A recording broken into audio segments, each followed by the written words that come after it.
En el nombre de Dios y de la patria se abre la sesión. Cuenta Secretaría. Gracias, señor presidente. Se ha presentado urgencia en el carácter de simple al proyecto de ley sobre establecimiento de salud asistenciales docentes. Asimismo, han llegado 3 solicitudes de audiencia. La primera del decano de la Facultad de Medicina de la Pontificia Universidad Católica de Chile para ser recibidos como Facultad de Medicina en el proyecto de ley sobre muerte digna. Segundo, de la presidenta de la Federación de Asociaciones de Salud Pública, con la que reitera su solicitud para exponer su opinión acerca del proyecto de ley que moderniza el Sistema Nacional de Servicios de la Salud y fortalece el Fondo Nacional de Salud. Tercero, de la abogada del Programa Legislativo de Libertad y Desarrollo, con el que solicita exponer sus observaciones al proyecto de ley que moderniza el Sistema Nacional de Servicios de la Salud. Por último, comunicaciones, de la presidenta de la Fundación Chilena de Endometriosis, señora Marcela Araya, con la que solicita se vuelva a poner en tabla el proyecto de ley sobre la referida materia.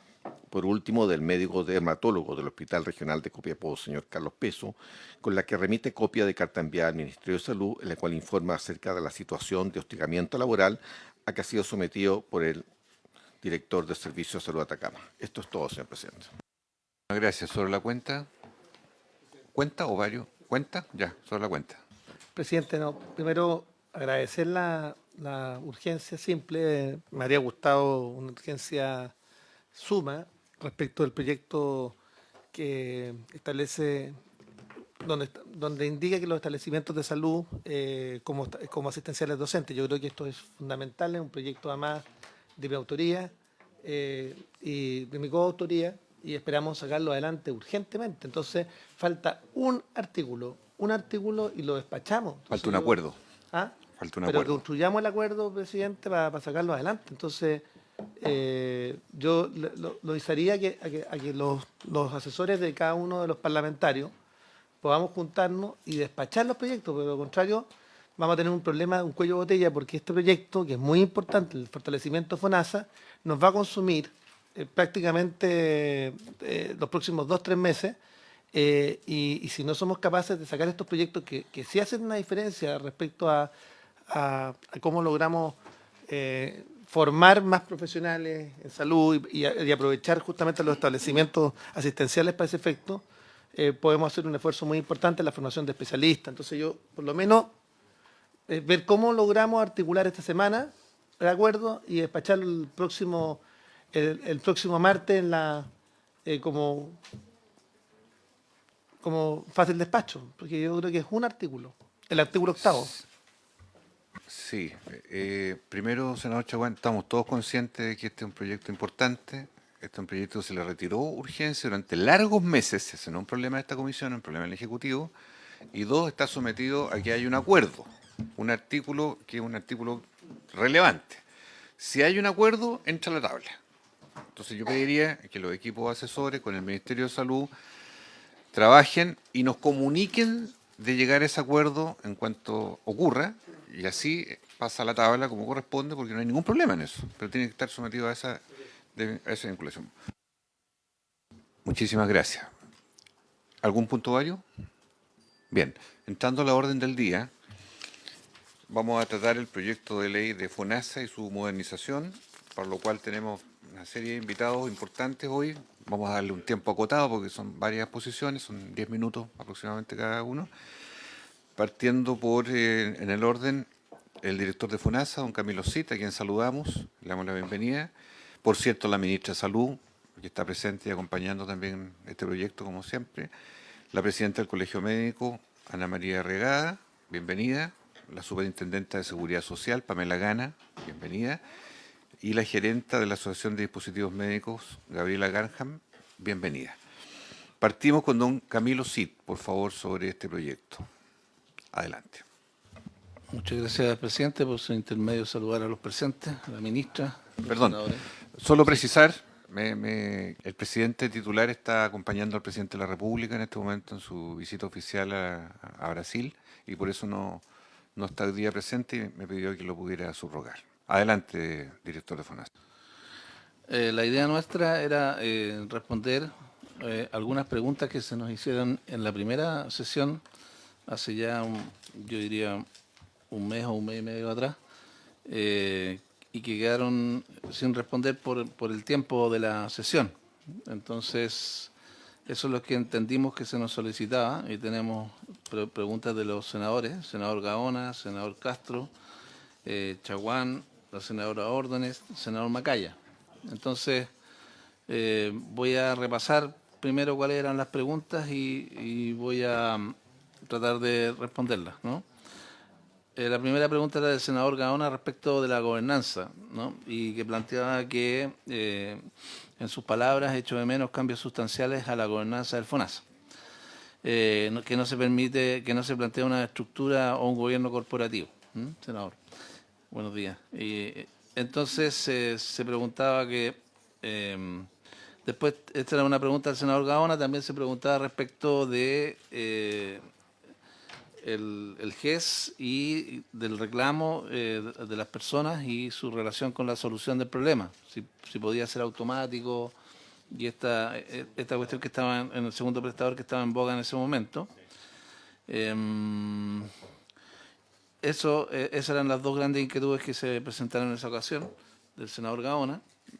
Después el senador Castro también sobre la gobernanza, que cuál era la propuesta de gobernanza, y también sobre el tema del control de los prestadores, las coberturas oncológicas, ambulatorias, las coberturas de medicamentos.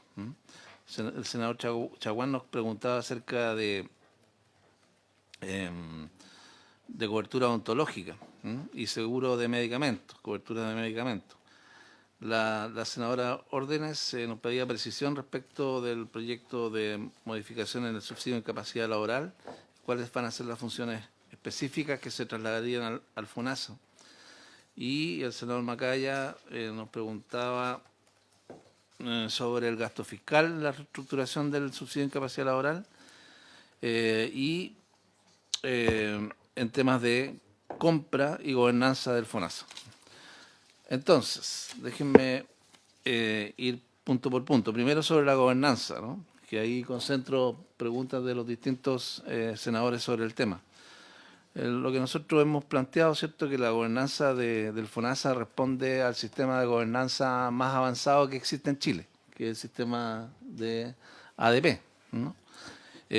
Todos los altos ejecutivos del FONASA son elegidos por ADP, incluyendo a su director, independientemente de que este director haya sido definido directamente por el presidente, digamos, en las llamadas estas balas de plata, ¿cierto?, como ustedes bien saben. En la ley se establece que el director del FONASA también es ADP y es ADP aún con esta forma de designación. El segundo nivel de ejecutivo del FONASA son aproximadamente 10 jefes de división y 4 directores zonales, los cuales son todos elegidos por ADP. Como estos son procesos en que se terminan procesos, inician algunos, nosotros en este momento de ese grupo, el 80% ya está determinado por ADP, ¿no? Es decir, han pasado un concurso largo, han sido seleccionados en base a sus méritos. La dirección lo que hace es nominar a uno de una terna, que muchas veces son cuaternas, después de una última entrevista, ¿cierto? Y de acuerdo a los puntajes que se tienen en vista, nosotros determinamos a quién va a ser la persona que dirija una división o una dirección zonal.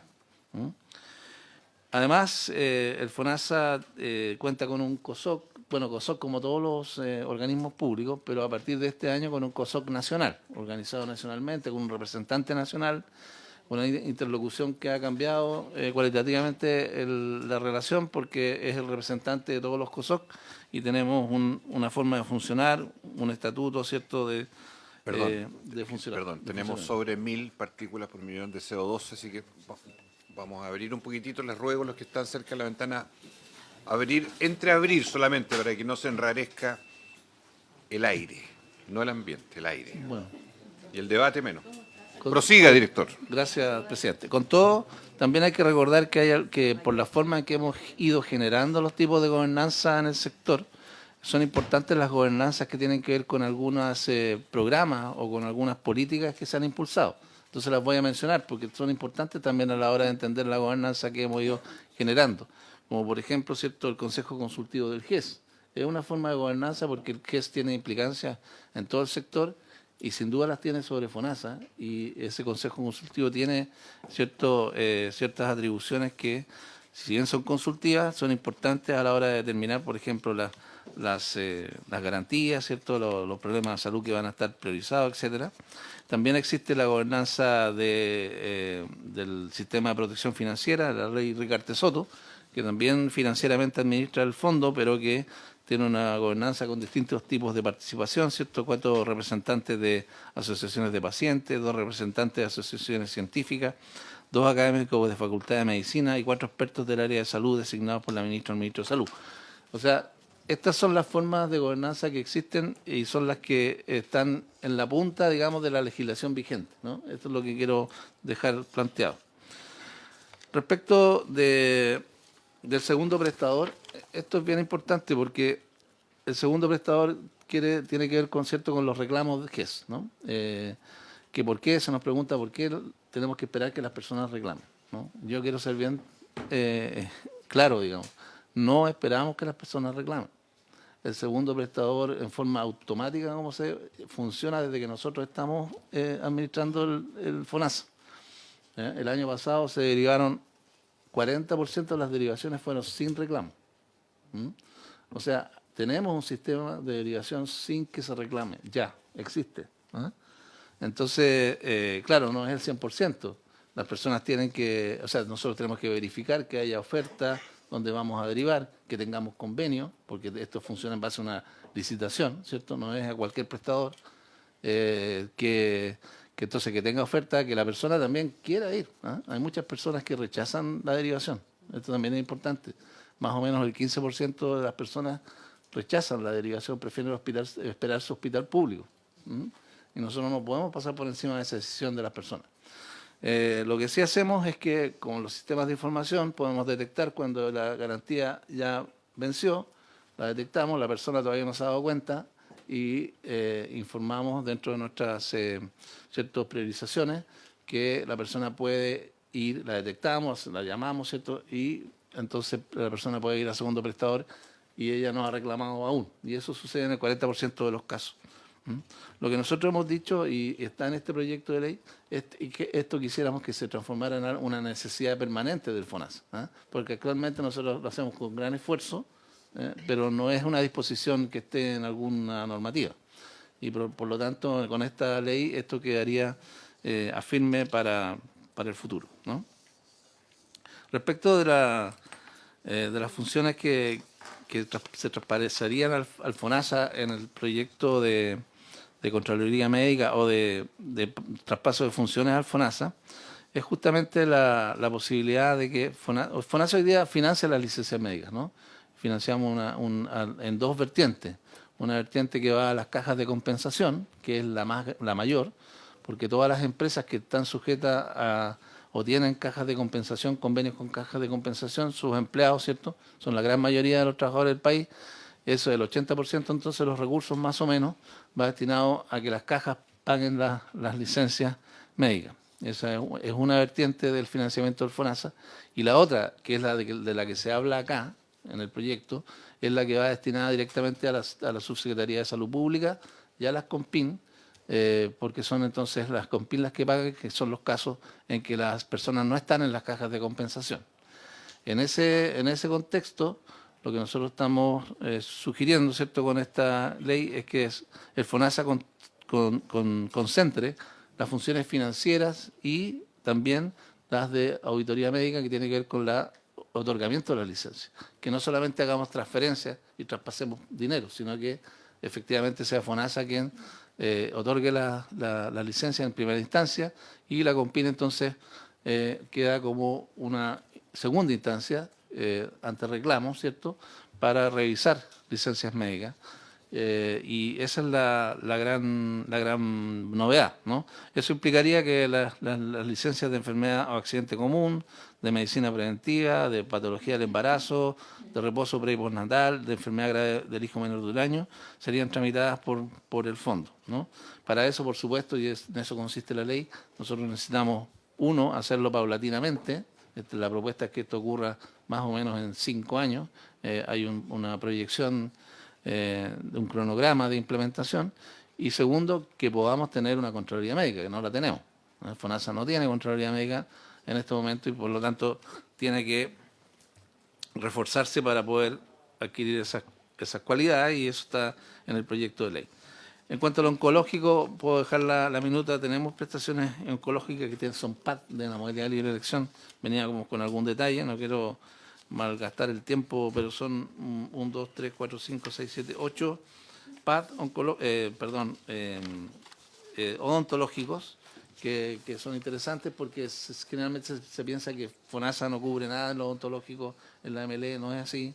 Hay varias prestaciones, estos son solo los PAD. Hay una veintena más de prestaciones, pero son los más relevantes, ¿no? Después, la cobertura de medicamentos, se nos preguntaba, la verdad es que no hay una propuesta de fortalecimiento del fondo respecto de medicamentos en este caso. Lo que nosotros hemos hecho es generar convenios con farmacias para rebajas de medicamentos a los beneficiarios del fondo, ¿ah? Y en esto llevamos ya unos 3 años. Las rebajas son relevantes, son alrededor del 35% en promedio, pero eso es lo que estamos hablando de medicamentos ambulatorios que se compran en el mercado. Me dicen que estamos cortos de tiempo. Sobre la compra exclusiva, que se nos pedía mayor detalle, lo que quiere decir, y que están también en este proyecto, es que FONASA realiza licitaciones para comprar servicios y esas licitaciones tienen la característica de que entonces producen el precio más bajo posible del país, ¿cierto? Y tiene una amplia gama de prestadores, ¿no? Por ejemplo, en la última licitación aumentamos de 30 prestadores a 70, ¿no? Y la cantidad de recursos son suficientes como para que hubiésemos derivado el año pasado sin problemas de recursos en términos de que faltaran, digamos, presupuesto en ese momento, cerca de 60.000 derivaciones que se hicieron por el tema de lista de espera, ¿no? Entonces, de lo que se trata con la compra centralizada es que esas licitaciones sean respetadas por todo el sistema, ¿no?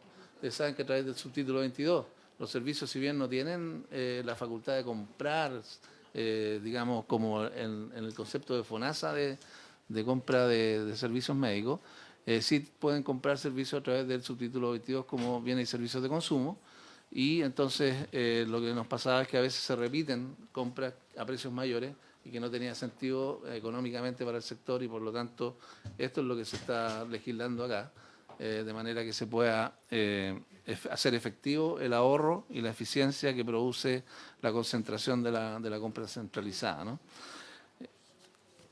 Eso por ahora, presidente, para no tomar más tiempo del prudente. Muy bien, muchísimas gracias. A continuación, la superintendente, y después vamos a hacer el debate y las preguntas, pero la superintendente de Seguridad Social, señora Pamela Gana, bienvenida a esta instancia.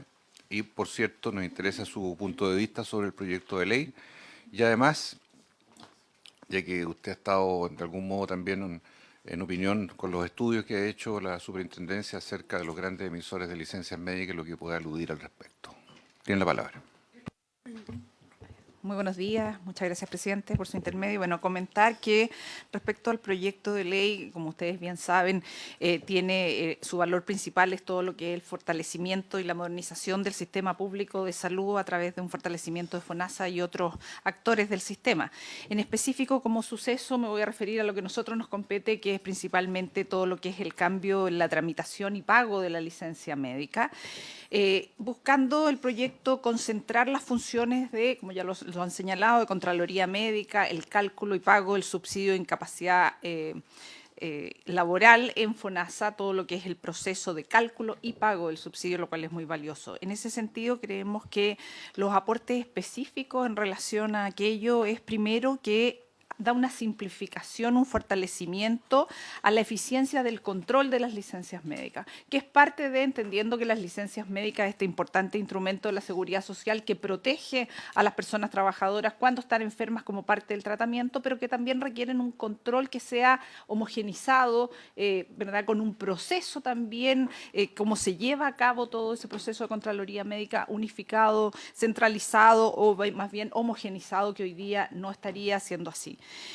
También esto lleva a una homogenización del proceso de Contraloría Médica en el sistema completo, que hoy día tengamos una diferenciación entre lo que es la Contraloría Médica de los asegurados a través de ISAPRE y FONASA, también parece que no es algo apropiado, por lo tanto esto avanza en mejorar aquello.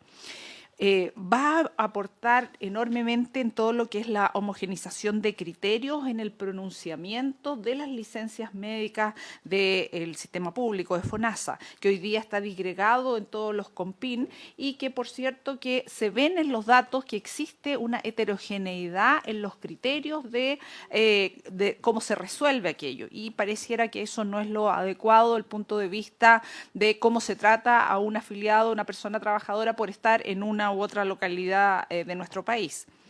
También creemos que va a significar un aporte en todo lo que es la optimización y mejora de los procesos del pronunciamiento de las licencias médicas, como ya lo he señalado, pero también en todo lo que es el cálculo y pago del SIL. Hoy día se observan también heterogeneidades entre COMPIN en los tiempos de pago, la demora que tiene, y por lo tanto homogenizarlo a través del FONASA parece totalmente adecuado, manteniendo el rol, como ya lo señaló también el director, de las cajas de compensación en los procesos de pago, que hoy día también se ve que son bastante eficientes.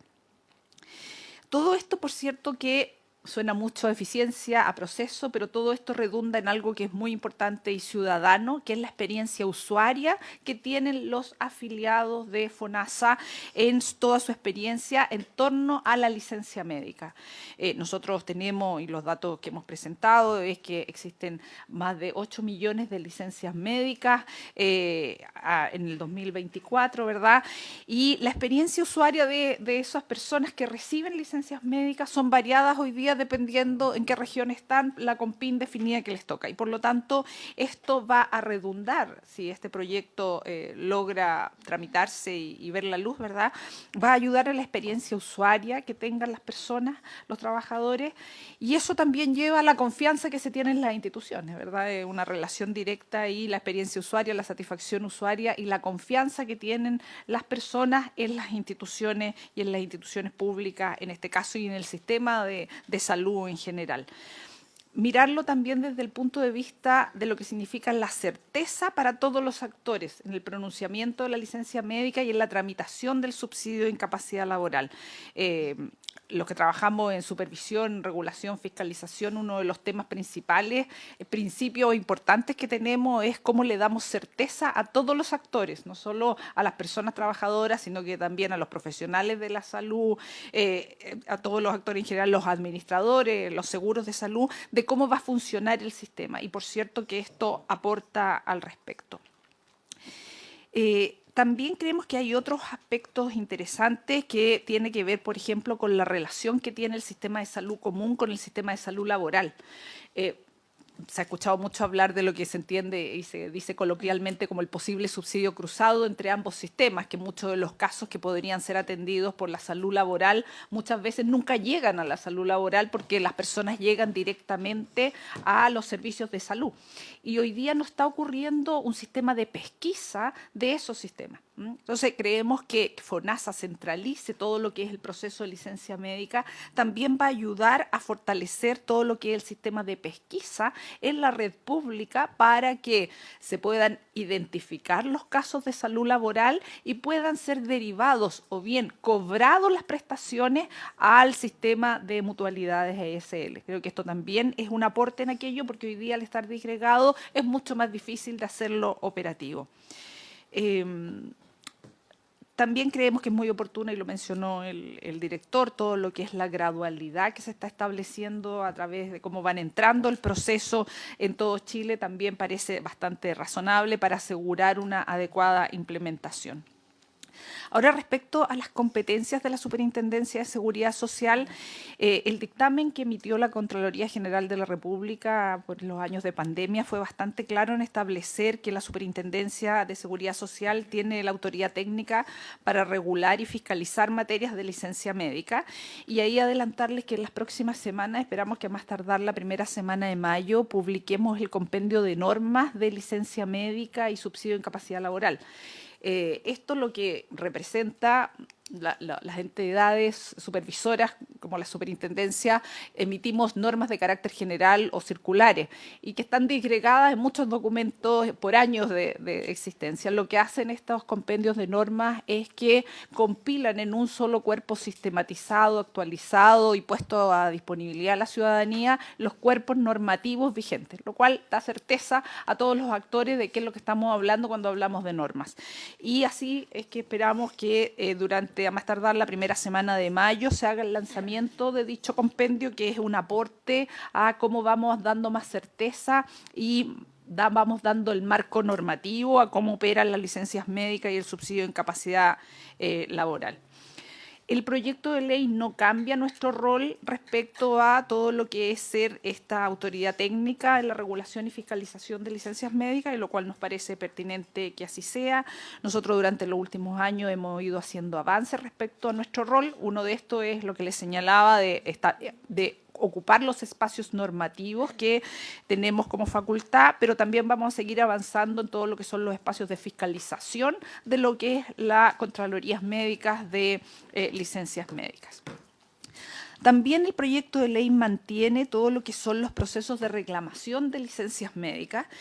Hoy día, cómo funciona el sistema es que una persona cuando recibe una licencia médica, si no es aprobada por su seguro de salud, puede hacer una reclamación en el COMPIN, y COMPIN como primera instancia se pronuncia si mantiene dicho rechazo o lo aprueba, ¿verdad? Lo revierte, perdón. Y en segunda instancia está la Superintendencia de Seguridad Social, que mira como segunda instancia y última instancia administrativa, después solo viene tribunales y así se estima conveniente las partes, que la superintendencia también se pronuncia en base a antecedentes que se presentan. Y ahí también cabe hacerse la pregunta de que hoy día nosotros estamos resolviendo más o menos anualmente alrededor de 120.000 reclamaciones de licencias médicas. Y la cantidad de casos que se revierte no es tanto por parte de la superintendencia, y además hemos ido trabajando mucho en los criterios con las COMPIN, pero a cuesta, porque lo que señalaba al principio, esta digregación cuesta llevar criterios unificados, lo cual lleva a que uno esperaría que en el futuro cercano, esperamos que cada vez más la Superintendencia de Seguridad Social revierta menos casos.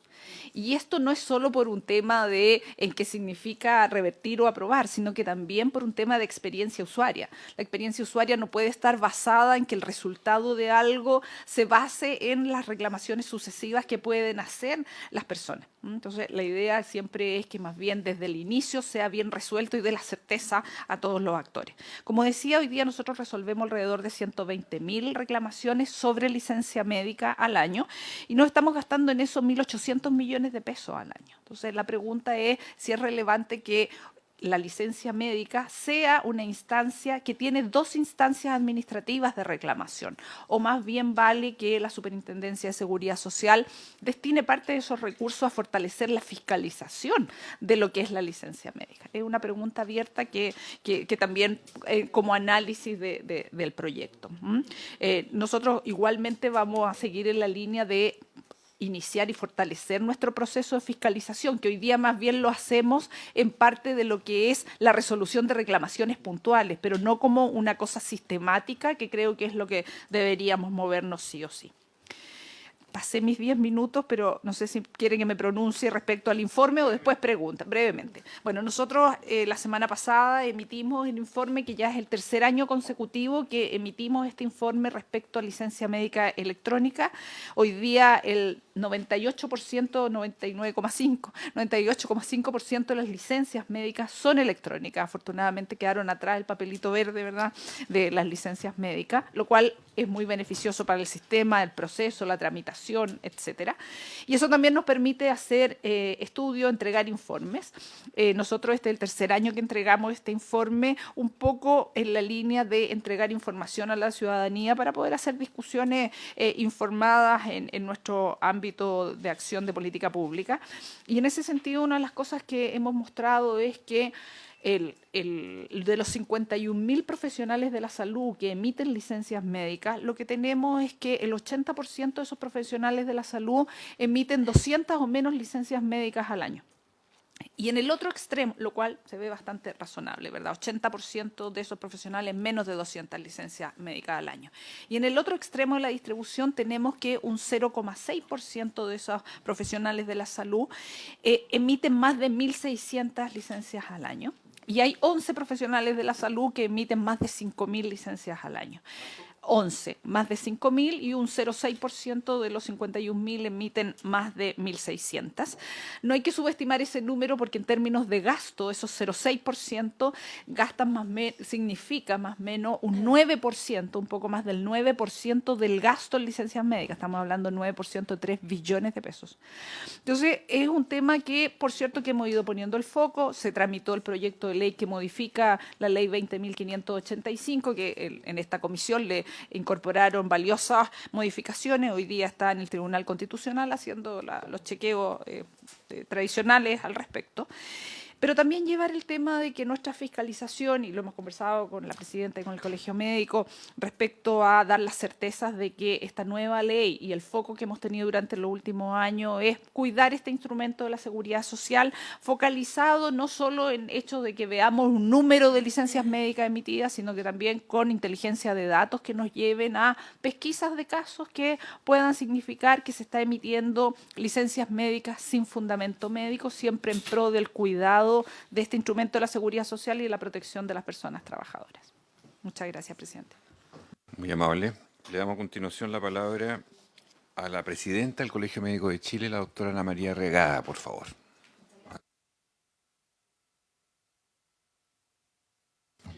Al Ministerio de Salud, a la directora de la Suceso y al director de FONASA, también a ti. Tengo una presentación con pocas láminas porque nos hemos querido focalizar en algunos puntos. Si quiere, lo puede poner en modo presentación eso. Básicamente nos vamos a focalizar en la creación del servicio de salud que coordina y centraliza actividades de salud digital y elementos del fortalecimiento de FONASA. La siguiente. Creemos que crear un servicio puede burocratizar de alguna manera un proceso y ser una estructura un poco rígida. Entendemos que la verdadera meta de la digitalización es la interoperabilidad y todo lo que es la articulación digital de todo el territorio. Esa es la meta y por lo tanto nos parece que podemos discutir un poco más abiertamente en este proceso si esta será el mejor instrumento será crear un servicio de salud, que tiene sin duda un anclaje territorial, así es como lo entendemos todos, ¿no? A lo mejor hay que buscar un elemento un poco distinto que tenga un poco más de autonomía y sobre todo dar el salto, porque sería interesante que de alguna manera esta estructura que va a canalizar todo lo que es el impulso digital tenga una dependencia directa del subsecretario de Redes, pero se vincule con otros ministerios como Economía, Mideso, con el CENS, con el Ministerio de Ciencia. Debiera ser un bastión para la modernización del Estado. Y yo creo que desde el Senado debiera impulsarse realmente que en los próximos gobiernos veamos una modernización del Estado como tal. Hay un servicio que ha sido de los que nosotros hemos visitado, que ha avanzado mucho en esto y lo hace hoy a costa de una fuerte apuesta de destinar su recurso a eso, y que es el servicio de BioBio. Hacerse cargo entonces de la interoperabilidad debiera ser, y partir al menos, y que sea como un requisito, tener un registro clínico que sea único, al menos para todos los afiliados a FONASA, ¿no? La siguiente. En el fortalecimiento de FONASA seguimos insistiendo en un gobierno corporativo, aunque creo que los alcances que hizo el director hoy día son bastante importantes también en términos de decir, bueno, cuánto se avanza entre participación ciudadana, entre este comité consultivo del GES. La pregunta sí que yo le haría, y que a lo mejor él lo puede referir después, si estos cambios se hicieron antes de la masiva migración de personas a FONASA, porque obviamente esa situación hoy día lo hace un ente mucho más poderoso y por lo tanto uno quisiera como limitar un poco ese espacio de poder y sobre todo hacer que FONASA tenga una década que sea una hoja de ruta que sea avanzar en objetivos sanitarios de la década, ¿no? A nosotros nos parece complejo dar la fiscalización de las licencias de FONASA en el sentido que se transforma en quien paga y quien vigila, y eso tiene algunos conflictos como inherentes, un conflicto de interés como bien claro, ¿no? Y puede haber ahí como una pulsión de controlar el gasto y por lo tanto una mirada que sea compleja, sobre todo para asegurar que esto sea lo que todos sabemos que es un derecho de las personas al reposo como una parte de una indicación médica y de una mejora de su salud.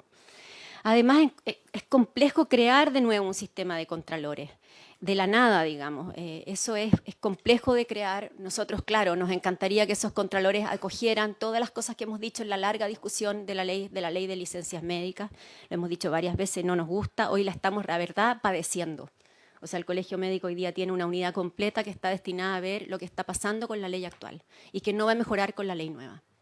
Un equipo completo. O sea, tenemos 4 abogados destinados permanentemente a vigilar y a ayudar a los colegas que hoy, claro, los datos son bien claros, ¿no? Hay 11 profesionales con más de 5.000 licencias al año, sin embargo, yo les puedo decir que en esa pesca de arrastre hoy hay doctores que dan menos de 200 licencias y que están bloqueados y que están multados y que no encuentran forma ni un debido proceso porque se encuentran con páginas que son absolutamente poco amigables, con horarios de atención que son tremendamente limitados, con criterios disímiles de fiscalización. Entonces, hoy para nosotros este tema, la verdad, es una verdadera como tortura y que no se condice con los datos. Los datos muestran que el 80% de nosotros da menos de 200 licencias al año y claramente esto no está sirviendo para pesquisar a los grandes emisores, sino que está haciendo y entorpeciendo lo que es más grave, la atención de un paciente. Cuando un doctor, lo hemos dicho varias veces, tiene bloqueada su capacidad de dar licencia, es su capacidad de atender lo que se bloquea. ¿Sí? Tenemos doctores que están pidiéndole al becado, tienen que tocar puertas al lado, oye, ¿podéis dar una licencia? Eso es muy incómodo. Y además somete al otro doctor a la sospecha de que también va a caer dentro de una fiscalización. ¿Sí? Eso. Con respecto al segundo prestador GES, estuvimos acá para opinar sobre el proyecto. Nos parece positivo agilizar este trámite, pero obviamente deben asegurarse instancias de participación para que las soluciones sean cercanas al domicilio, para que no se deje de extremar la posibilidad de que la misma red lo resuelva. Yo creo que también acá los alcances que hizo el director de FONASA de alguna manera dan señales de eso, ¿no? Que aquí hay una participación, que se le informa a los pacientes y que no tengan que atravesar 3 comunas, 3 regiones, operarse en otro hospital, y parece muy razonable eso también. La siguiente. Con respecto a incentivos a la productividad, apoyamos que un servicio de salud pueda, en la medida que hay cierto avance en la productividad, generar convenios que permitan mejorar infraestructura. Lo hemos dicho varias veces, los médicos estamos en los hospitales públicos por varias razones, no son todos la remuneración y de pronto uno compensa mucho la motivación de un equipo si pueden acceder, incluso sin en el mediano o largo plazo mejorar su remuneración, acceder a un equipo que les permita avanzar en lo que ellos saben hacer, modernizarse, dar mejor salud, y por lo tanto nos parece muy interesante vincular la productividad con la posibilidad que los servicios de salud establezcan estos convenios que mejoren la infraestructura. Creemos que puede haber una oportunidad para fortalecer que más médicos se inscriban en FONASA, estableciendo quizás convenios con prestadores que estén inscritos en FONASA. Sabemos que ahí tenemos un tema pendiente, la mayor parte de los médicos no están inscritos como prestadores de FONASA y una minoría de nosotros sí lo estamos, y creemos que una manera de eso es, por supuesto, y ahí creo que tiene que haber una mayor apertura de FONASA para que negociemos juntos, ¿cierto?, los aranceles. Esa negociación debiera ser cada vez más abierta y permitiera que fueran aranceles competitivos que hicieran que más médicos estuvieran como prestadores en FONASA y darle a esos médicos más como incentivo a través de dar una cierta preferencia al celebrar convenios, sería una forma concreta. Ahora, nosotros hemos hablado, y ustedes han hablado acá, de incentivar la productividad, cambiando los incentivos, ¿cierto? Incentivos que pasarían de ser incentivos más individuales a incentivos colectivos. A nosotros nos parece eso razonable. Probablemente se van a abrir las leyes médicas, algo que celebramos. nos vamos a demorar harto tiempo, pero hoy nosotros tenemos instrumentos que no se están aplicando bien y que están ya en las leyes actuales y que es el tema de las asignaciones. Las asignaciones hoy día dependen de resoluciones que los servicios no actualizan, resoluciones que no se dan en buenas condiciones, que no se crean levantando necesidades desde los mismos equipos de salud hacia cuáles especialidades quieren ellos potenciar, que producen desequilibrios dentro incluso de un mismo servicio entre hospitales. Los incentivos son una manera concreta de mejorar la permanencia de especialistas, de asegurar la mayor complejización de los hospitales, asegurar también que los médicos estén más jornadas, y si vamos haciendo eso paulatinamente con las herramientas que ya tenemos, que son las asignaciones, y que es algo que ustedes como legislador pudieran fiscalizar, porque eso ya está en la ley y debiera cumplirse, con resoluciones que debieran estar bien fundadas, en regla, bien creadas, asignaciones bien dadas. Tendríamos una forma de mejorar el fortalecimiento de los hospitales, la permanencia médica, y sin duda un hospital que está abierto más horas, con profesionales que están más incentivados, bueno, se va a abrir menos a la posibilidad de la famosa solución por contratos de honorarios o por compras de servicios, eso. Así que esos son los alcances nuestros. Yo agradezco la instancia, creo que esto va a ir avanzando y vamos a estar dispuestos a discutirlo. Sin duda es importante, creemos, no confundir de alguna manera instrumentos con metas. La meta tiene que ser la interoperabilidad, una ficha, un registro único, y avanzar en interoperabilidad. La meta tiene que ser fortalecer la presencia, en el caso nuestro, médica. Y sin duda nosotros estamos muy, muy empeñados en enfrentar hoy día lo que es la fiscalización de licencias, que, repito, está absolutamente desalineada de lo que muestra la realidad. El 80% de los médicos da un número adecuado de licencias y hoy estamos en una situación muy compleja y que solo no va a mejorar con la nueva ley. Nosotros hicimos varias indicaciones, aceptaron solo 2. Entonces creemos que ese es un tema que de alguna manera, como se gestó aquí, vamos a tener que hacernos responsables de hacer un seguimiento acá de los efectos que esto pueda tener sobre la atención de los pacientes y sobre la práctica médica. Muchas gracias. Muchas gracias, doctora Regada. Por último, le damos la palabra a Gabriela Ganham, gerenta general de la Asociación de Dispositivos Médicos. Por favor, adelante. Muchas gracias a los senadores y a las autoridades presentes. Tengo una presentación, eso que ya la estamos compartiendo ahí. Como bien nos presentamos, somos la Asociación Gremial de Dispositivos Médicos de Chile. La siguiente, por favor. Y en relación al proyecto, nosotros venimos a presentar varios puntos, pero lo más importante es destacar y agradecer el avance hacia una regulación de dispositivos médicos. Saben, porque hemos estado aquí en otras oportunidades, es algo muy ansiado por el sector, y sé que a diferencia quizás de otros sectores, nosotros sí queremos una regulación, entendemos el rol que tienen los dispositivos médicos en la salud de las personas, y aquí pusimos algunos ejemplos. Hoy día no tenemos necesariamente, entra cualquier dispositivo médico por cualquier lugar, no hay una fiscalización, el único trámite que se requiere hacer es un certificado de destinación aduanera, que es un trámite en línea, que no necesariamente se fiscaliza porque no hay las capacidades, entonces cualquier dispositivo puede llegar de cualquier lado. Y aquí solo pusimos 4 ejemplos de cómo un dispositivo médico que no es de calidad puede alterar un diagnóstico o un tratamiento, y hoy día eso ni siquiera se está evaluando, ¿ya? Entonces, es súper importante entender que los dispositivos médicos son un mundo súper diverso y muy disperso, que van desde los lentes, los audífonos, hasta los implantables, los grandes equipos, cuidado de heridas, se usan en la casa, se usan en los hospitales, los consultorios, en muchos lugares. La siguiente. Del eje de... ¿Puedo volver atrás? Ah, sí, por supuesto. Falta ortografía. Ah, Prueba con velar. ya, gracias. No sé dónde está. Sí, gracias. Se caen los aviones. Okay, perdón. Ya, no, los dispositivos no. Gracias, senador. De los 5 ejes del proyecto de reforma, en realidad nosotros solo nos vamos a referir a 3 de ellos, porque los otros no son de nuestra competencia, así que la siguiente, me dejó en vergüenza que el senador delante de todo. Si no, si son Es que todo mi con mamá era cariño. profesora de castellano, así que Es todo con imagínense, cariño. vos, o sea, Esto ya fue es culpa como- de la digitadora. No es de la Asociación de Dispositivos Médicos, no se preocupe, Gabriel.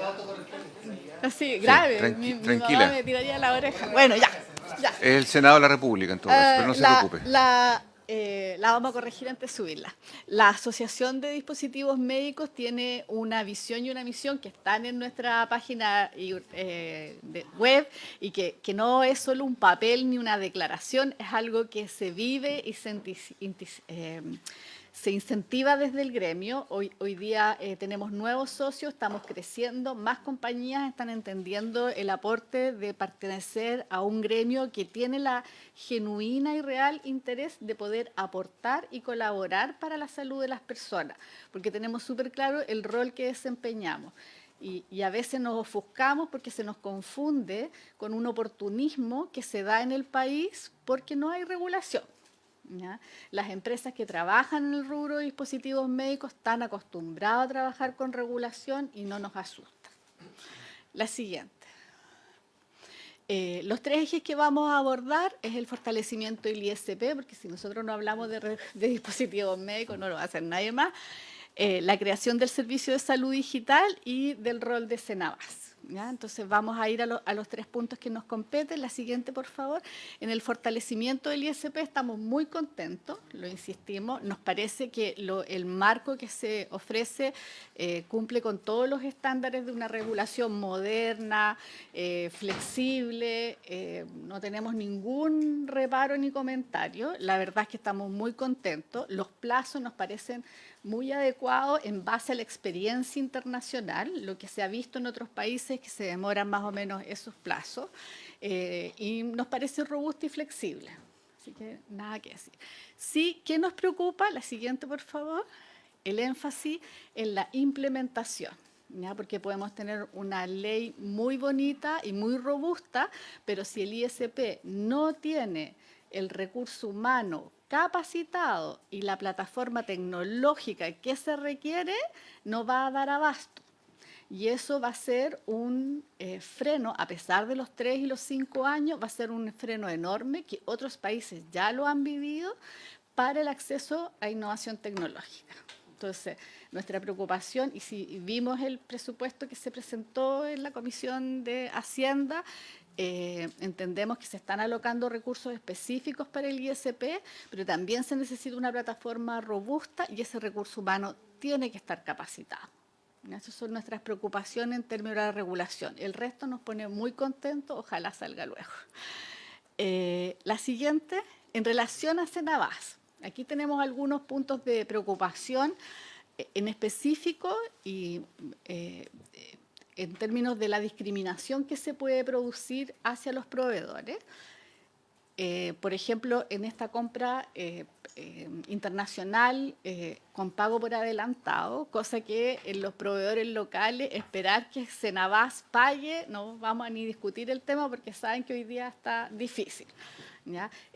Senavas no tiene recursos propios, gestiona los recursos desde FONASA o desde los mismos hospitales o los servicios de salud. Entonces se agrega un retraso al pago de proveedores versus el salir a comprar al extranjero, que uno entiende que a veces se requieren adelantos, pero también hay otros mecanismos de comercio internacional que permiten comprar afuera sin necesariamente producir esta discriminación. ¿Ya?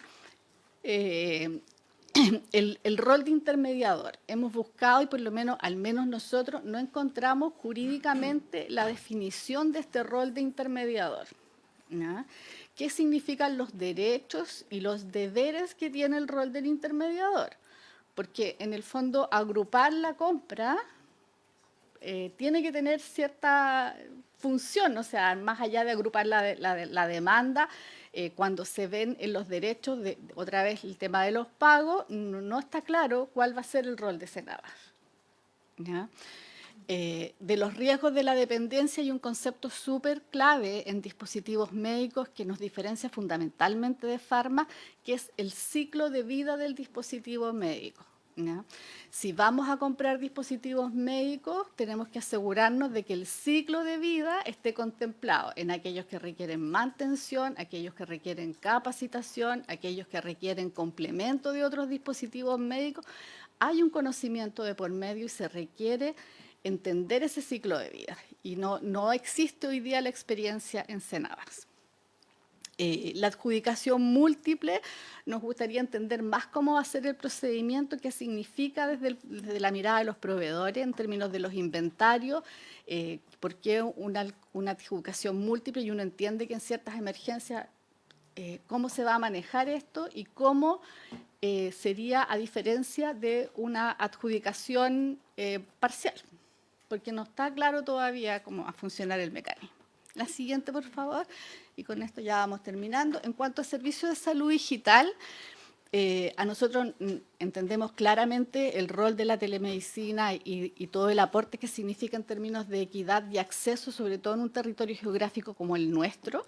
Estamos súper de acuerdo con eso. La única duda que se nos genera en este proyecto, como está presentado, y a pesar de que revisamos la presentación del servicio de salud digital y no queda ahí tan claramente establecido, este doble función entre prestador y regulador, ¿ya? Porque se le dan atribuciones para ser el responsable de promover estándares éticos, de seguridad y de interoperabilidad. Pero a su vez va a ser un prestador. Entonces, como que no queda claro. En general, uno entiende que la figura está dividida entre redes asistenciales y la Secretaría de Salud Pública. Y aquí se concentra todo en una sola entidad. Y esa es una preocupación porque no tenemos claro cómo van a convivir ambas. Y con eso estaríamos cerrando nuestra presentación. Agradecer esta oportunidad. Estamos súper abiertos al diálogo disponible. Hay bastante experiencia desde el mundo de los dispositivos médicos, así que súper agradecidos por esta oportunidad. Muy bien, muchísimas gracias. Voy a ofrecer la palabra ahora brevemente para las preguntas y después vamos a entregar de nuevo un tiempo para la respuesta a los invitados. Senador Chaguán. Senador Gaona. Presidente, mi preocupación respecto a los dispositivos médicos, porque tenemos cerca de 2 millones de dispositivos médicos en el mundo. ¿Cuántos hay reconocidos justamente hoy día? No más de 10. Tenemos una dificultad grave. Y este es un tema que vamos a sacar de la ley de fármacos 2 para que sea tratado acá.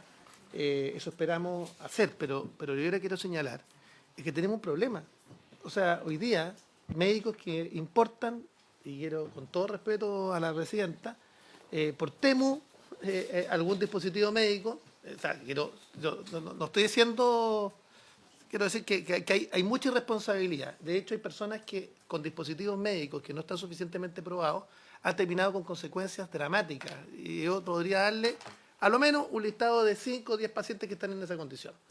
Y en clínicas privadas, en clínicas que los dispositivos médicos se cobran como si fuesen importados de Estados Unidos. Entonces tenemos un problema grave. Entonces acá se requiere capacidades distintas y entender claramente que la regulación de los dispositivos médicos es clave. O sea, un dispositivo médico que no sea suficientemente probado, que además basta ver cómo se aprueban los dispositivos médicos incluso en Estados Unidos. Se aprueban por asimilación. Entonces el tema es dramático porque se asimilan a otro que está ya aprobado y finalmente tenemos un problema porque nadie tiene finalmente certeza respecto de si va a soportar justamente una determinada intervención quirúrgica. Estoy hablando de dispositivos médicos ya que pueden influir en la calidad de vida de un paciente o en la vida o muerte de un paciente. Entonces acá se requiere regular y regular en serio. Entonces yo por lo menos, yo soy partidario de que esto se regule acá. A mí no me gusta la regulación que quedó en la ley de fármacos 2, prefiero que quede acá en un proyecto que podamos tener las dos instancias legislativas, porque en el otro vamos a terminar arreglando el proyecto de ley de fármacos 2, vamos a someterlo a las dos cámaras y no va a haber capacidad finalmente de reabrir un debate en las comisiones de salud de la Cámara o del Senado. Entonces yo simplemente señalar que este es un tema que me preocupa y que hay que legislar. Y considero que es una vergüenza que tengamos tan solo 10 o 11. ¿Ya? 11 dispositivos médicos que estén reconocidos, en circunstancias de que acá estamos exponiendo a los pacientes a riesgos de vida o muerte. Gracias. Senador Gaona. Gracias, presidente. Yo quisiera centrarme en dos aspectos fundamentalmente. Primero, lo relacionado con el gobierno corporativo de FONASA.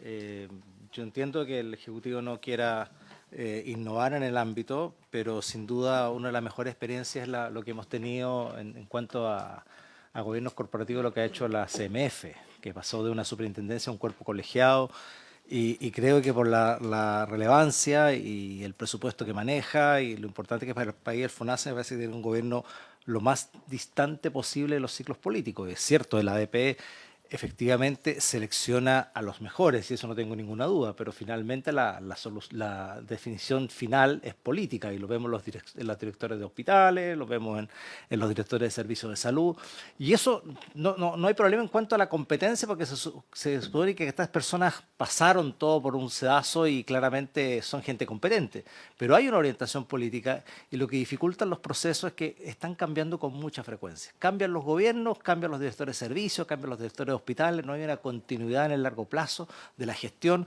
Entonces, por eso yo prefiero que haya un gobierno corporativo FONASA mucho más robusto, un poco más colegiado. Ojalá no se usara el cargo del director de FONASA como designación política, digamos. Esto no es nada con el actual director, porque esto lo ha hecho este gobierno, el anterior, o sea, y no tengo ninguna duda de las competencias de las personas que han estado, incluido el actual director, pero creo que tiene que haber un poco más de lejanía de los ciclos políticos. Entonces, por eso yo creo que el gobierno corporativo efectivamente hay que hacer cosas. Ahora, eso es materia de iniciativa exclusiva del Ejecutivo. No creo que nosotros podamos hacer mucho al respecto, pero reitero esta necesidad de tener un gobierno corporativo más robusto y no el que tenemos actualmente vía ADP. En segundo término, el proyecto que estamos revisando es una buena iniciativa, sin duda alguna. Tiene muchas cosas que hay que corregir. Lo que hemos escuchado del Colegio Médico me parece muy atingente. Yo creo que hay que considerar esas aseveraciones y opiniones. También lo que han dicho otros, los actores aquí presentes también, y lo que hemos recibido anteriormente, y seguramente lo que vamos a recibir más adelante también. Y por lo tanto, yo creo que vamos bien encaminados en eso, pero no sacamos nada con tener este avance en el ámbito público si en el privado no tenemos los avances que se requieren también. ¿Y a qué me refiero con eso? La semana pasada, en la Comisión de Salud de la Cámara de Diputados, se rechazó el mecanismo de reaseguro para terminar con la declaración de salud. En la medida que nosotros terminamos con la declaración de salud, terminamos con la discriminación y hacemos la posibilidad de que efectivamente haya movilidad de los pacientes y que además tengan una alternativa para poder elegir, y también una movilidad entre el sector público y el privado.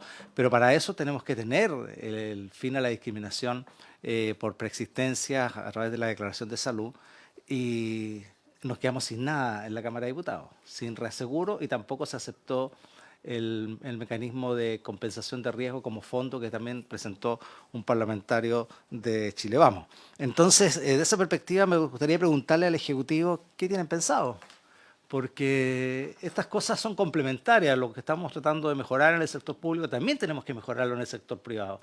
Y si en el sector privado no logramos resolver el tema de la preexistencia y de la discriminación que existe por esa causa, va a ser re difícil que podamos tener movilidad de los pacientes y la verdadera libertad de elegir. Entonces, esa perspectiva quisiera saber efectivamente qué es lo que va a hacer el gobierno al respecto. Eso, presidente. Bien. Senadora Orden. Muchas gracias, presidente. Yo quiero hacer una consulta respecto, y lo mencionó el Colegio Médico también, la concentración de las funciones de pago y revisión de licencias médicas en FONASA, porque, claro, puede representar efectivamente un conflicto de interés. La Organización Mundial de la Salud, la Organización Internacional del Trabajo, recomiendan que las funciones de fiscalización, evaluación médica y pago de subsidios estén separadas institucionalmente para evitar un potencial conflicto de interés. De aprobarse el proyecto como está, esto, o sea, es fundamental que la Suceso en este caso fiscalice más y mejor a FONASA. Entonces, ¿cómo se está pensando porque creo que tiene, o sea, en general quiero valorar que se van a homogeneizar criterios. Creo que en eso es mucho más eficiente en la tramitación de una licencia médica y, como se menciona aquí también, que la experiencia del usuario también sea más satisfactoria y más razonable. Pero creo que ese va a ser un tema que va a estar en el debate. Entonces vamos a tener que tener un diseño de, en particular, cómo actúa la Suceso en ese sentido. Y pedirle también a la Suceso si nos puede enviar, presidente, por escrito las estadísticas. Nosotros cuando tramitamos el proyecto de licencias médicas fraudulentas, como lo llamamos, efectivamente hablamos de un 1%, o sea, la gran mayoría de los médicos y médicas cumplen con su función. El tema que ese bajo porcentaje, como usted señala, era dramático, eran cifras, nosotros hablábamos de 10 hospitales de baja complejidad, o sea, efectivamente había no solo licencias fraudulentas, era casi fraude al fisco, porque es muy significativo. Entonces, que nos pueda mandar también esas estadísticas y yo creo que también preguntarle al Ejecutivo si tienen alguna novedad respecto ya a la promulgación del proyecto, o sea, qué ha pasado con el Tribunal Constitucional en esta materia. Muchas gracias, presidente. Bien, por último. Sí. Y quisiera, por favor, porque ya. Yo quiero formular las siguientes preguntas y después abrir el debate a los invitados. Esto para Suceso y FONASA, ya que se van a traspasar funciones mediante este proyecto de ley. ¿Cuál es la capacidad de fiscalización médica y de peritaje que va a tener FONASA, siendo la puerta de entrada del sistema de licencias médicas? Quisiera entender eso porque este es un tema no financiero, sino estrictamente médico y lo cumplen las CONPINES. Me refiero, ¿es verídica o no? ¿Se cumple con el reposo o no? ¿Qué peritaje médico va a tener FONASA mediante el proyecto de ley para darle la admisibilidad a la licencia médica? 1. 2. ¿Cómo van a cambiar los tiempos de autorización, que me gustaría que lo señalaran, y los tiempos de pago, que son dos tiempos distintos, que los sufren los usuarios? La espera para que le digan sí, está admisible su licencia, y la espera que, dicho que está admisible, le digan cuándo le pagan. ¿Qué ocurre con ese fenómeno? Que es un fenómeno que causa mucho malestar en la ciudadanía. ¿Qué está sucediendo, la Suceso, le pregunto, y antes se lo he consultado alguna vez, con la verificación electrónica del sistema que tiene este 98% de ocupación por esta vía, pero que tiene dos empresas que capturan este mercado, dos empresas? Y ocurre que todavía existen, ya han existido casos y denuncias de médicos de origen extranjero en su titulación, vienen a Chile, se inscriben en la Superintendencia de Salud, aparecen por tanto en el registro y luego vuelven a su país. Y desde plataformas electrónicas de su país emiten licencias médicas a Chile. Ya, entonces, ese que es un problema, ¿cómo se está atacando o no? ¿Cómo se está abordando y de qué manera la vía del traspaso hacia el FONASA cambia o mueve la aguja o no en este tipo de detección de fraude?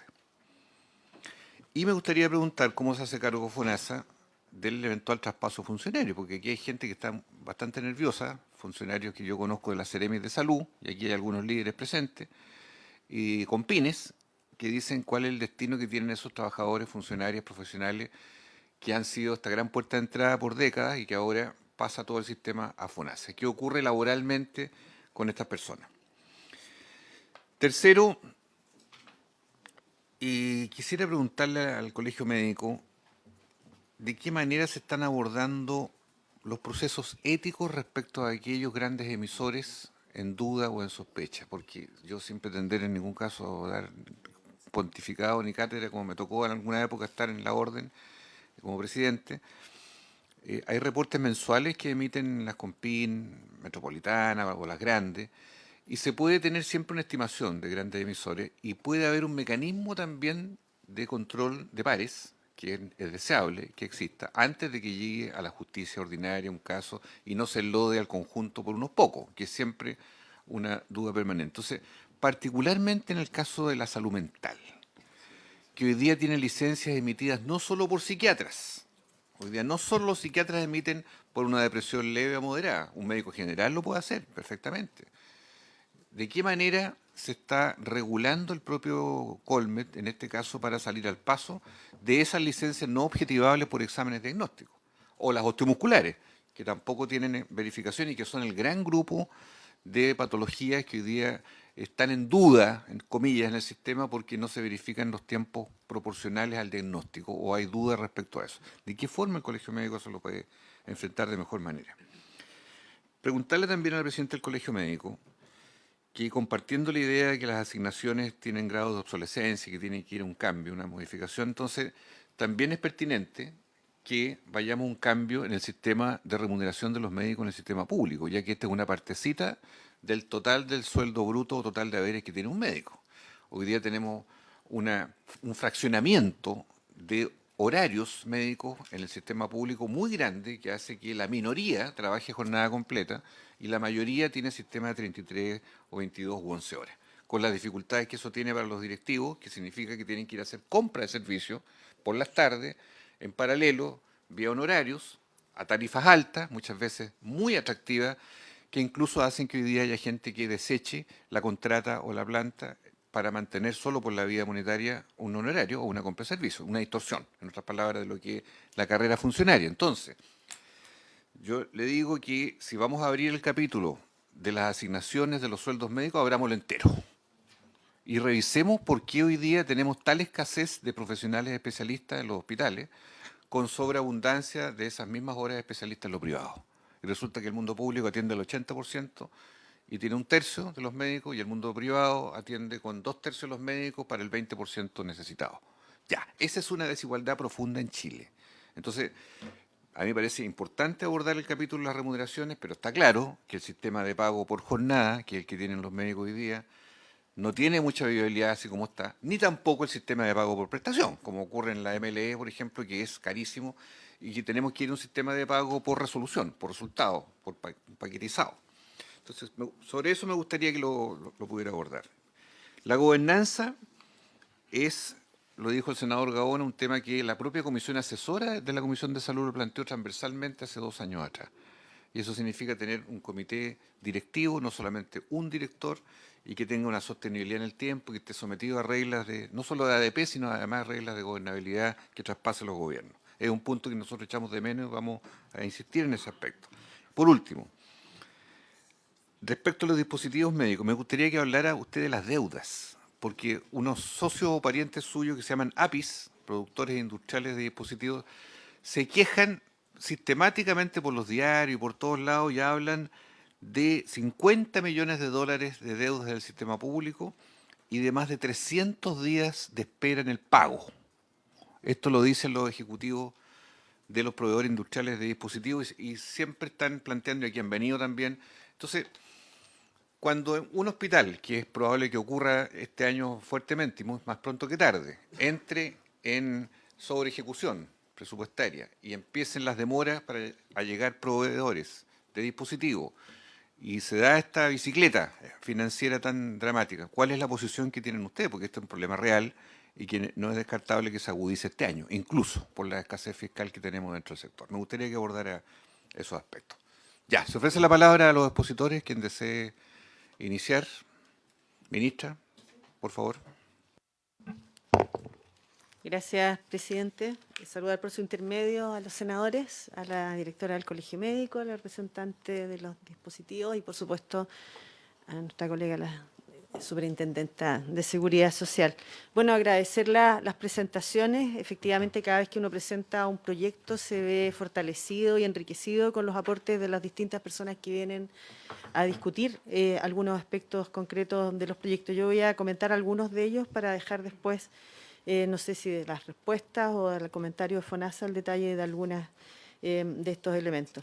Con respecto al tema de lo que significa el servicio de salud digital, recordar que nosotros hoy día contamos con un hospital digital que entrega más de 1 millón de prestaciones anuales. Este hospital digital fue instaurado con el ministro Santelices.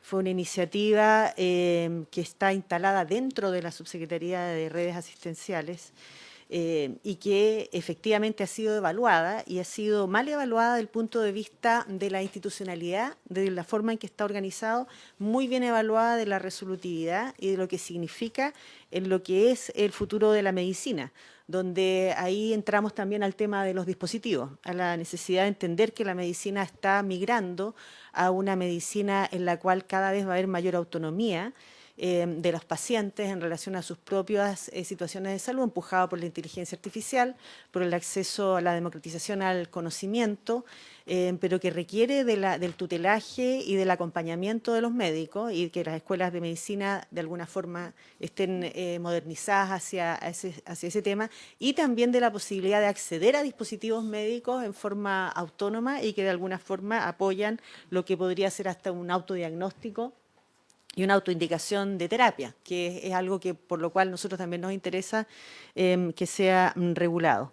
Es anómalo que un prestador dependa del Ministerio de Salud. El Ministerio de Salud en su historia, en sus 101 años de historia que cumple este año, nunca ha tenido prestadores dependientes, a diferencia de otros ministerios de salud de la región que efectivamente tienen algunos establecimientos. Por ejemplo, México tiene los centros nacionales dependientes directamente del ministerio, Argentina tiene hospitales que dependen del ministerio. No es la cultura nuestra siempre ha diferenciado de la administración de los establecimientos asistenciales de lo que es el rol de la autoridad sanitaria y el rol de rectoría del Ministerio de Salud. Por lo tanto, nosotros necesitamos instalar ese hospital digital en una institucionalidad que tiene que ver con la cultura organizacional nuestra, que es un servicio de salud que va a tener un director elegido por alta dirección pública. O sea, va a entrar en la regulación de un servicio de salud, solo que este servicio de salud va a tener un alcance nacional en cuanto a territorialidad. Entonces, por lo tanto, va a poder prestar servicio a través del hospital digital y los distintos servicios que están incorporando ahí a todo el país y a todos los servicios de salud. Ciertamente que el interés del Ministerio es que la salud digital sea transversal, pero esta transversalización tiene que estar soportada y tiene que tener una forma de funcionar adecuada. Recordar que nosotros, a pesar de lo que menciona el senador Gaona, que le encuentro sentido en que la alta dirección pública lamentablemente muchas veces se tiñe demasiado a pesar de los mecanismos de alcances políticos, se ha evaluado, hay publicaciones respecto a que la profesionalización y la elección de directivos a través de la alta dirección pública ha empujado la eficiencia en el sistema de salud chileno. Y nosotros creemos que es una alternativa que sigue siendo vigente y que desde el punto de vista del ordenamiento nuestro, lo más regular es que efectivamente esta entidad prestadora, que se ha transformado en una entidad muy potente y que de hecho está en el futuro de lo que es la medicina del siglo XXI, tenga una institucionalidad adecuada a través de un servicio de salud, el servicio de salud 30, el primer servicio de salud virtual que se va a crear en la región, y que tenga todas las ventajas que implican incluso el que no depende de la subsecretaría, porque los servicios de salud se relacionan con la subsecretaría de redes, pero no dependen de la subsecretaría de redes, porque tienen autonomía, patrimonio propio, son los jefes de los médicos, cosa que en nuestra cultura ha costado mucho que se entienda. Incluso cuando uno recuerda el SNS no era dirigido por el ministro de Salud. El SNS tenía un director que era separado del ministro de Salud. Cuando se descentraliza el SNS y se crean los 29, bueno, en principio eran 26 servicios, después 29, no recuerdo si eran 25 al principio, cada uno de ellos conservó el rol que tenía el director del SNS. Después, en la reforma del 2005, nosotros modificamos y le quitamos la autoridad sanitaria. Antes, incluso, por ejemplo, la ciudad de Santiago tenía 6 aplicadores del Código Sanitario distintos en la misma ciudad, porque habían 6 servicios de salud, más el servicio de salud del ambiente, que era un 7º. Entonces uno cruzaba la calle y la fiscalización, por ejemplo, de los alimentos era distinta, porque eran distintos directores de servicio que además tenían el rol de autoridad sanitaria. Eso nosotros lo separamos en el 2005, la autoridad sanitaria quedó centralizada en el Ministerio de Salud, que también tiene sus temas, pero bueno, pero ahí quedamos todos, incluyendo la CONPIN, que también hubo una discusión de dónde debía quedar la CONPIN, porque la CONPIN en realidad lo que entrega son servicios de seguridad social, por eso aquí está la superintendenta de la seguridad social, y en realidad no es un rol que se discutió eso, yo estuve presente en la discusión de la reforma, no es un rol de la autoridad sanitaria el administrar beneficios de la seguridad social. Entonces ha estado alojada en la autoridad sanitaria, ha competido con los recursos de la autoridad sanitaria porque es muy relevante, pero en rigor, en la posición ahí también fue muy discutida desde el año 2005, dónde debía estar la CONPIN. La autoridad sanitaria asumió el rol de la CONPIN, ha prestado una labor muy importante. Yo quiero valorar a todos los trabajadores de la CONPIN que muchas veces se ven enfrentados a situaciones complejas en las distintas oficinas y lo que aquí se está planteando es, como decía la superintendenta, homogenizar la situación a lo que ocurre con los otros seguros, simplificarlo, facilitar los procesos para las personas y homogenizarlo. Y esperamos que eso en el fondo redunde en un mejor servicio. Entonces, eso es lo que tiene que ver con el servicio de salud digital. Ciertamente, yo acojo los comentarios que hace usted en relación al tema de que si es prestador o es regulador. Es prestador. Nosotros podemos conceder la capacidad de proponer normativas, pero las normativas siempre son del Ministerio. El Ministerio mantiene el rol rector. Es lo mismo que tenemos, por ejemplo, con FONASA. FONASA propone regulaciones, yo las firmo. No las reviso tanto. No, sí las reviso. Lo mismo ocurre con el Instituto de Salud Pública, a quien queremos incluso delegarle un poquito más de autonomía, pero siempre la firma es de la autoridad sanitaria. Esa es la forma en que funciona. Y con el Servicio de Salud Digital ocurre lo mismo. Por ser una entidad especializada en el tema de salud digital, obviamente ahí van a estar los recursos más capacitados para discutir las regulaciones, pero la autoridad normativa se mantiene en el Ministerio de Salud. Con respecto a los gobiernos corporativos, nosotros entendemos la pulsión por incorporar gobiernos corporativos y de hecho lo hemos revisado, sabemos que están las distintas propuestas, pero pensamos que el análisis del gobierno corporativo es diferente dependiendo de la institución en la cual estamos hablando. Por ejemplo, nosotros mismos estamos proponiendo una participación de un gobierno corporativo en la Superintendencia de Salud, similar a lo que hace la Comisión de Mercado Financiero, que es una superintendencia que se transformó en la Comisión de Mercado Financiero y logró ese gobierno corporativo. Nosotros con la Superintendencia de Salud queremos hacer ese tránsito. En cambio, en FONASA es una entidad que es el seguro público que administra beneficios sociales para las personas. Cuando uno establece un gobierno corporativo que es por cierto, llama al hecho de que es más transparente, que en el fondo puede haber una mayor profesionalización, si es que no consideramos que esta ya existe con la alta dirección pública y participación, que aquí también existen los mecanismos de participación. Hay un tema con los fines para los cuales está esta entidad creada. Y en el caso de los gobiernos corporativos puede existir el conflicto entre el objetivo de la empresa, en el sentido, porque el corporativo tiene una visión más empresarial, en el sentido de salvaguardar, por ejemplo, el equilibrio financiero con respecto a los beneficios sociales. A nosotros, desde el punto de vista del diseño institucional, el FONASA tiene una cierta autonomía, pero no es autónomo de los objetivos sanitarios y de la visión sanitaria que la establece el Ministerio de Salud. No nos parece que un gobierno corporativo que no dependa de un Ministerio de Salud, cuya autoridad está designada por un gobierno democráticamente electo y que además uno está sujeto a la fiscalización de la Cámara de Diputados y a todas las situaciones que viven los ministros de Salud a través del momento de la vida, sea de alguna forma relativizada a través del gobierno corporativo, una entidad que se dedica a los beneficios del seguro de salud y a entregar beneficios y a financiar a los prestadores de salud, porque no es el rol de FONASA. Definir las políticas de salud es un rol del Ministerio de Salud y nos interesa que FONASA responda a los objetivos sanitarios y nos parece que introducir un gobierno corporativo en esta entidad no es la mejor solución del punto de vista institucional. Sí nos parece que puede ser una buena solución para lo que es una superintendencia. Y podemos aportar también con un escrito con respecto a los pros y los contras, porque entendemos de que ha sido una manifestación que se ha hecho en distintas instancias y queremos que ustedes conozcan la racionalidad de nuestro pensamiento. Gracias. Muchas gracias. Sí, sería conveniente, ministra, que pudiera enviar ese escrito que usted señala con los fundamentos para poder considerarlo en el debate. Muy bien, se ofrece la palabra, superintendente, presidente del Colegio Médico. Les pido, por favor, estimados senadores, les pido una prórroga.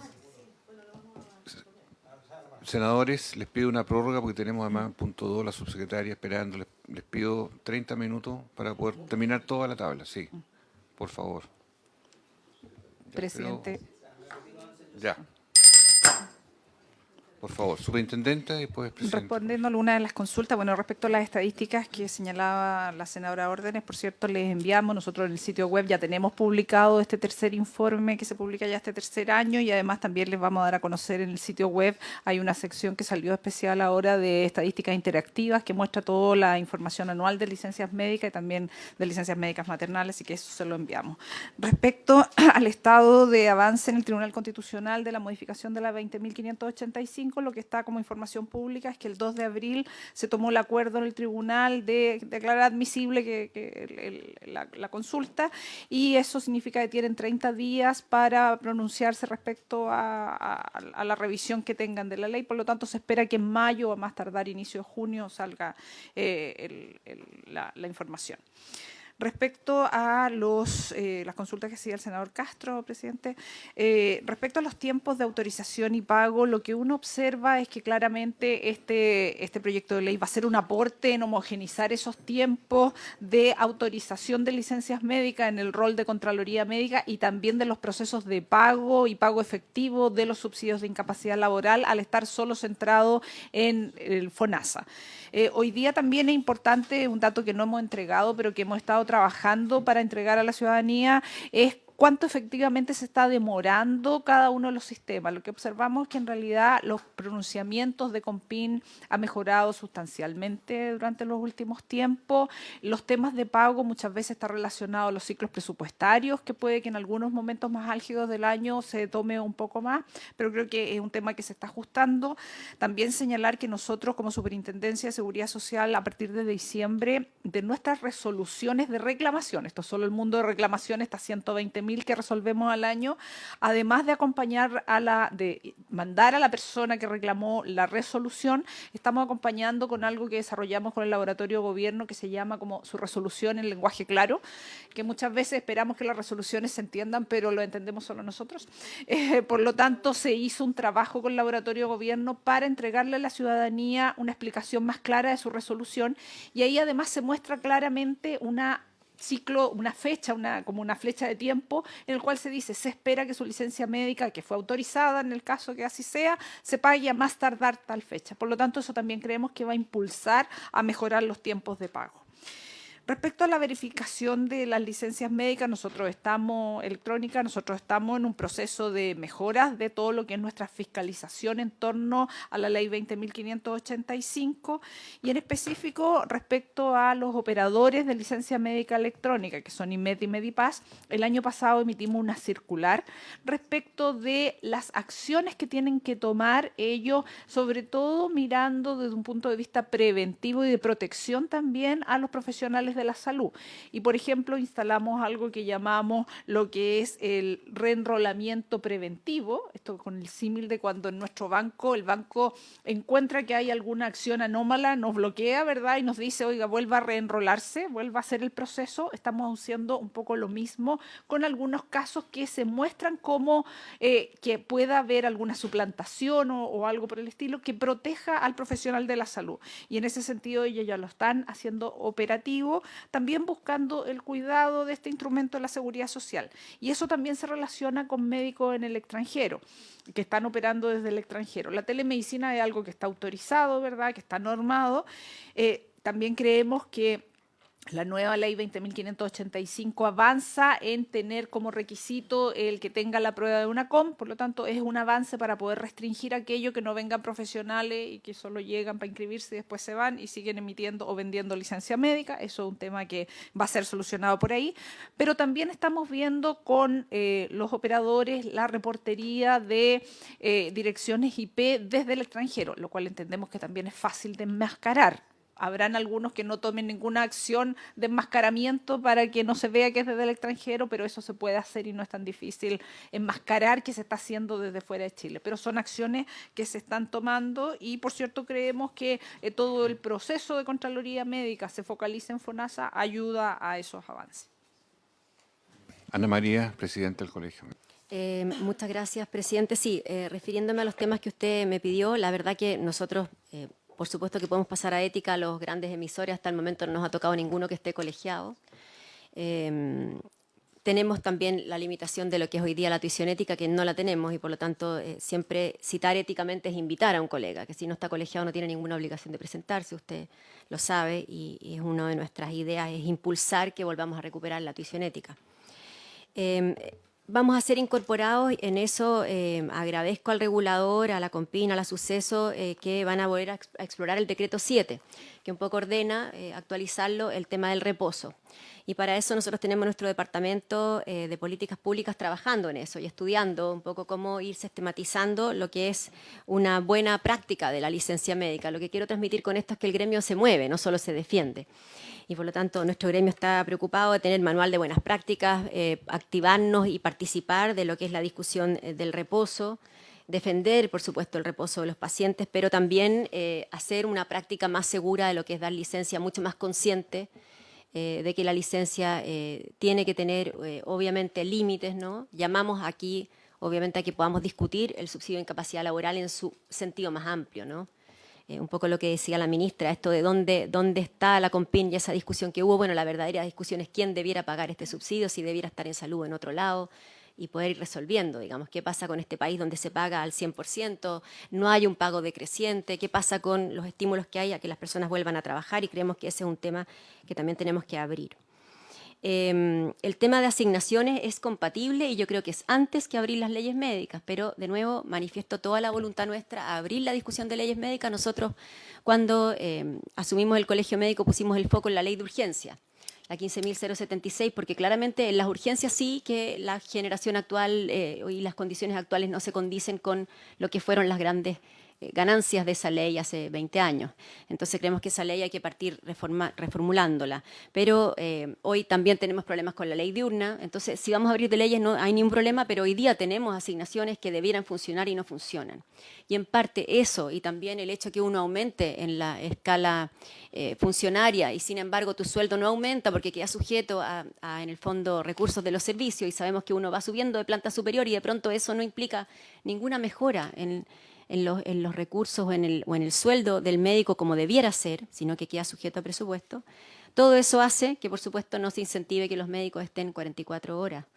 Hay mucho mito en esto, ¿no? El otro día alguien me mencionaba así, es que los médicos en el hospital público ganan 20 millones de pesos. Eso no es cierto. El doctor más complejo de mi hospital, que hace lo más complejo de mi hospital, y aquí yo siempre rescato la complejidad hospitalaria. Yo trabajo en un hospital donde se trasplanta médula ósea. Y ese doctor que está ahí, que es lo más precioso y preciado que puede haber en mi hospital, gana menos que eso. Y con ese sueldo, por supuesto, un sueldo mucho más que digno en nuestro país y en Latinoamérica, ¿para qué decir?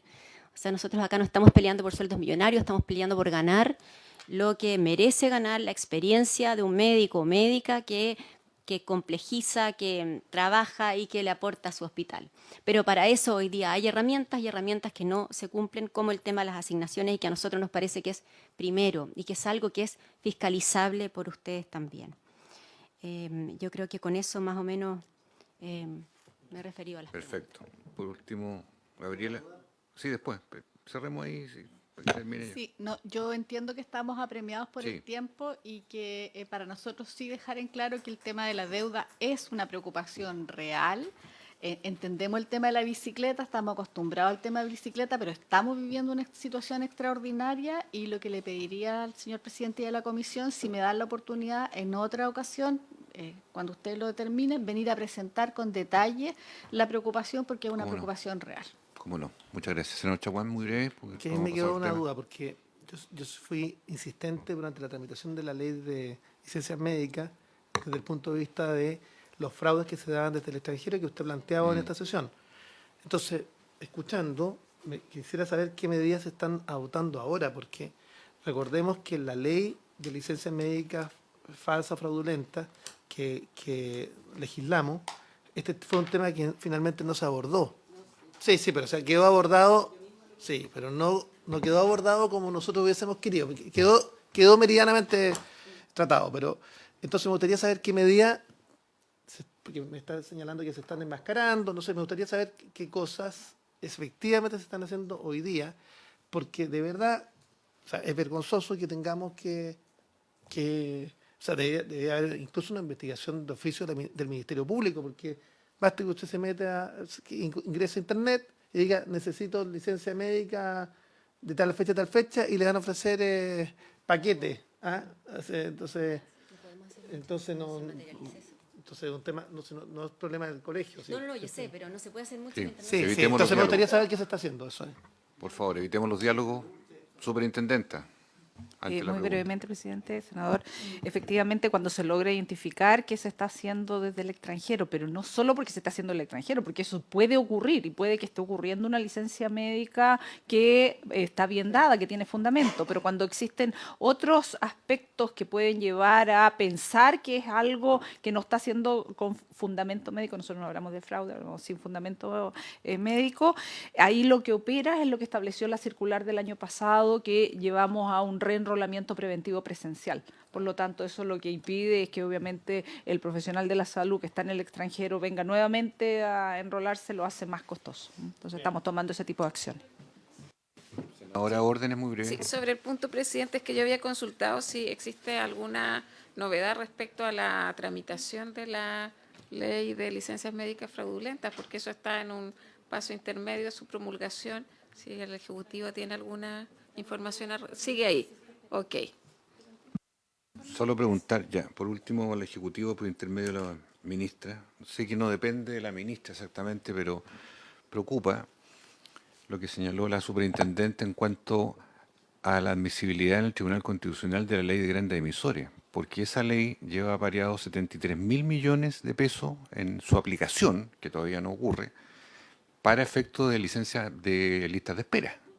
Entonces tenemos un retraso que la SECPRES, me imagino yo, tendrá que llevarlo, porque ese es el órgano del gobierno que interlocuta con el TC, porque parece bastante curioso de tanto tiempo, de una ley despachada, y todavía en esa fase, siendo muy rápido el TC en otras cosas, como todos habremos recordado hace poco tiempo, y muy lento en una ley tan sensible como esta, que va a ayudar a las listas de espera con los recursos que están contemplados ahí. Bueno, pero es una reflexión para que lo transmitiremos a la SECPRES como corresponde. Muchísimas gracias, ministra, y a todos los invitados. Pueden permanecer si gustan algunos de ellos.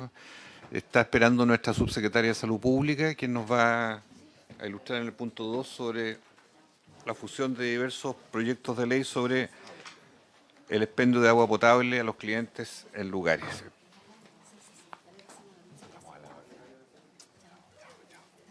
Ah, y lo que me pediste del salón, lo voy a preguntar hoy día. Es un día que lo que pasa es que son tareas en la tarde. Y yo en la mañana no hay problema, pero en la tarde no puede ser en la mañana.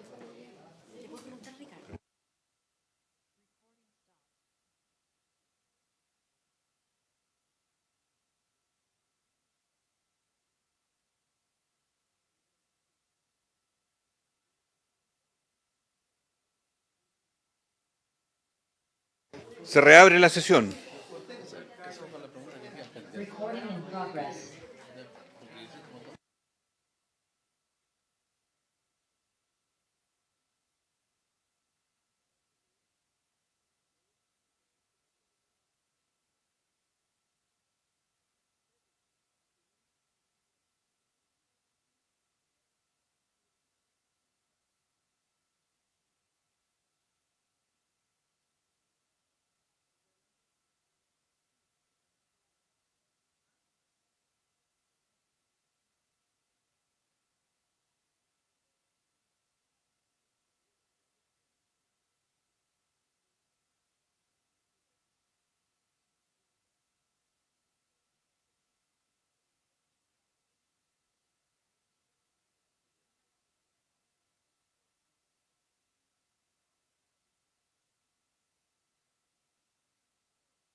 Se reabre la sesión.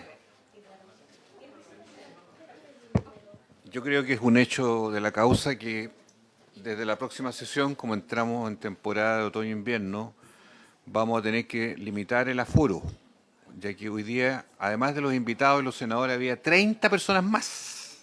Y eso es incompatible con la salud, el oxígeno y el nivel de CO2 que hay. Así que, con todo respeto para todos los que han concurrido, vamos a tener que poner límites, fronteras a las invitaciones de quienes escuchan.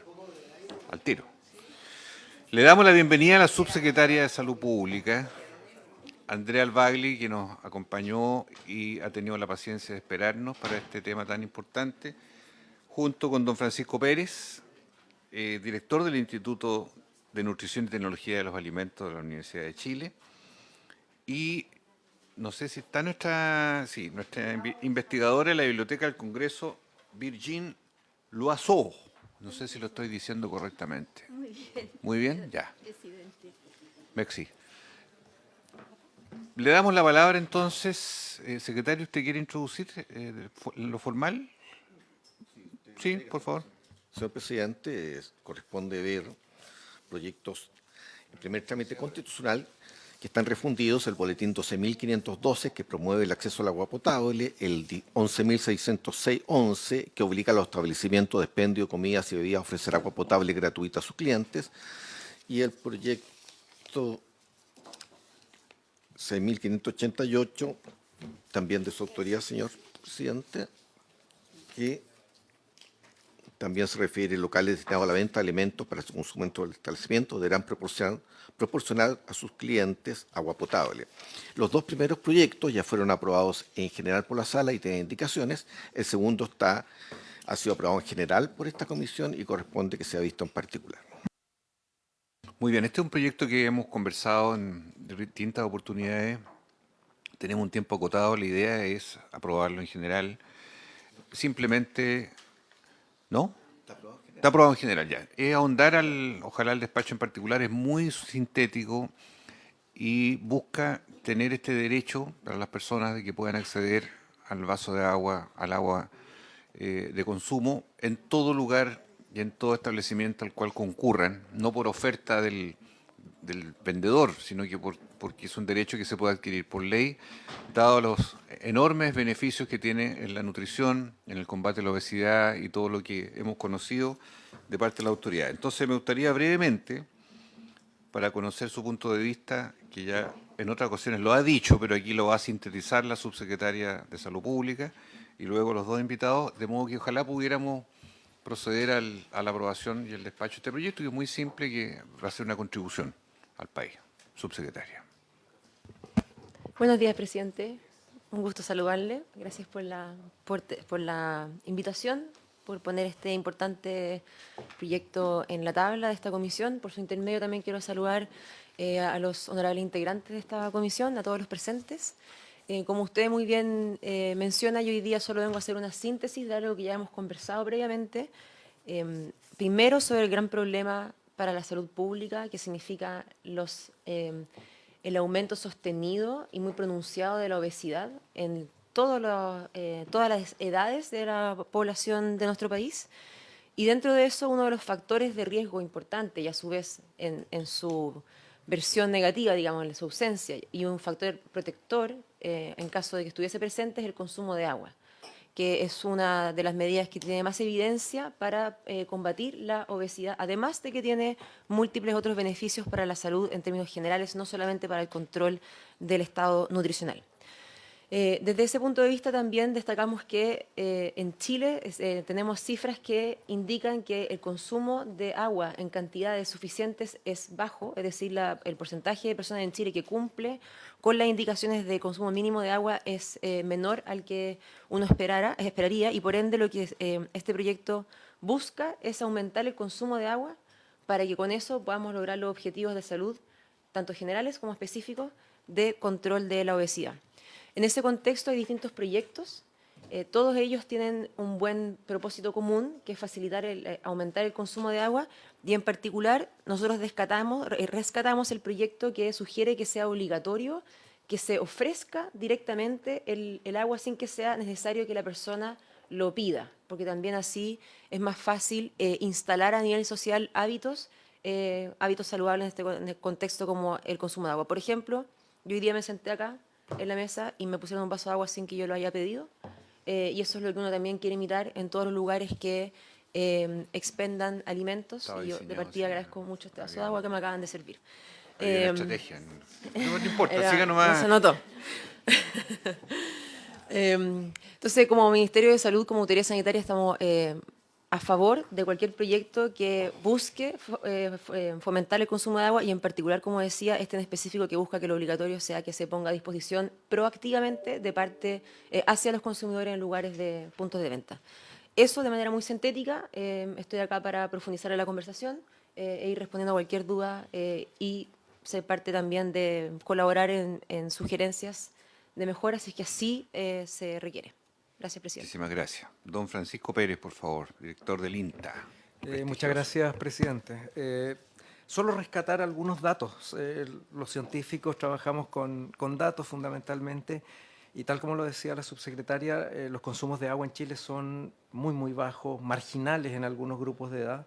Solo mirando datos, voy a tomar 3 segmentos de la literatura, que es la Encuesta Nacional de Salud, que indica que el consumo de agua normal de 6 a 8 vasos de agua diario es solo el 28.3% de la población.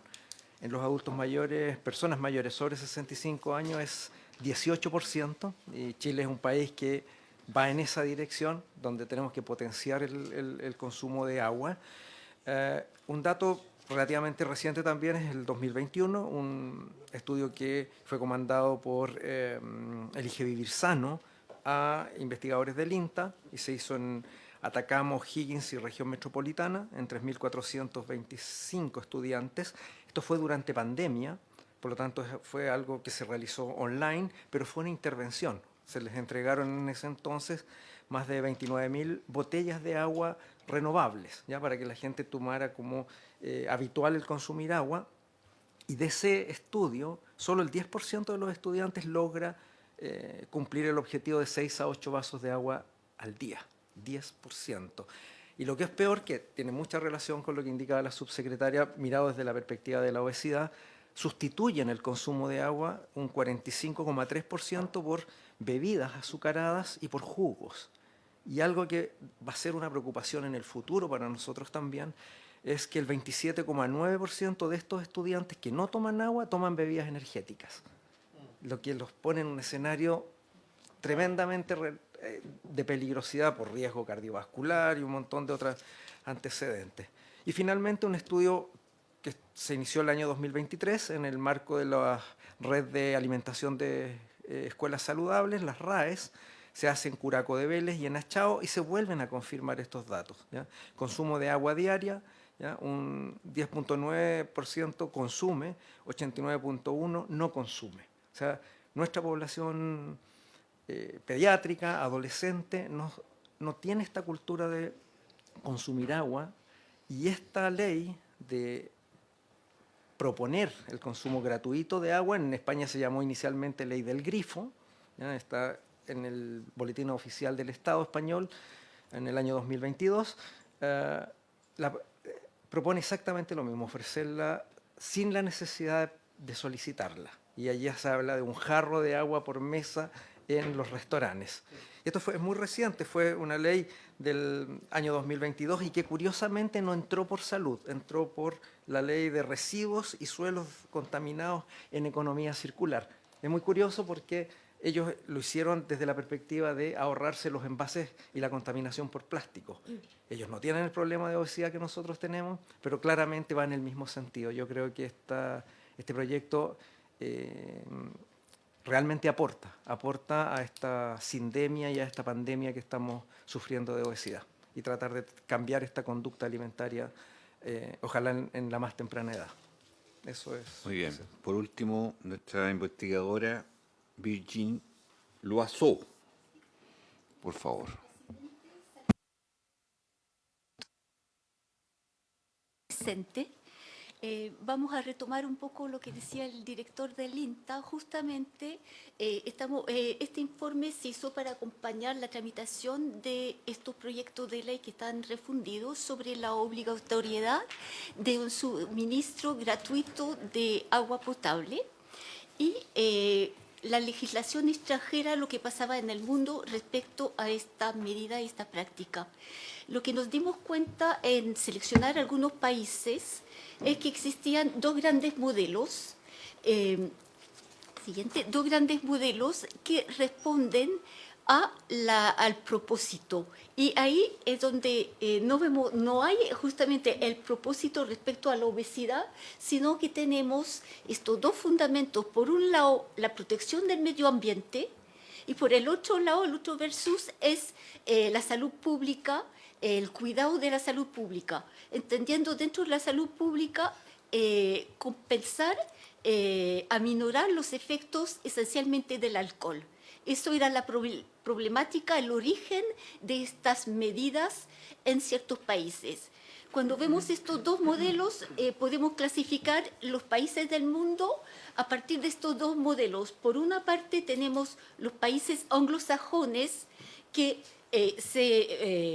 responden al modelo del cuidado de la salud pública, en particular al consumo de alcohol, y esta medida está dentro de la ley de alcoholes.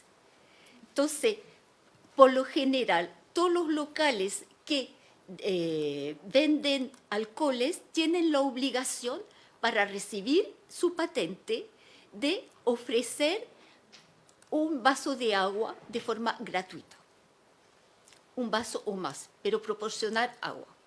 Y del otro modelo, en vez de países anglosajones, nos hemos dado cuenta que son países miembros de la Unión Europea.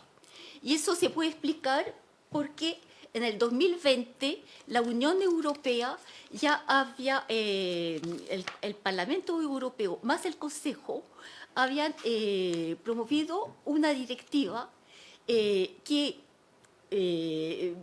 tiene por objeto, por propósito, reducir la creación de residuos y, a su vez, ir hacia una economía circular y, sobre todo, preocuparse que el agua sea un agua potable. Entonces, vigilar el circuito del agua en su globalidad y en eso asegurar que sea potable, que sea seguro el suministro de agua para las poblaciones.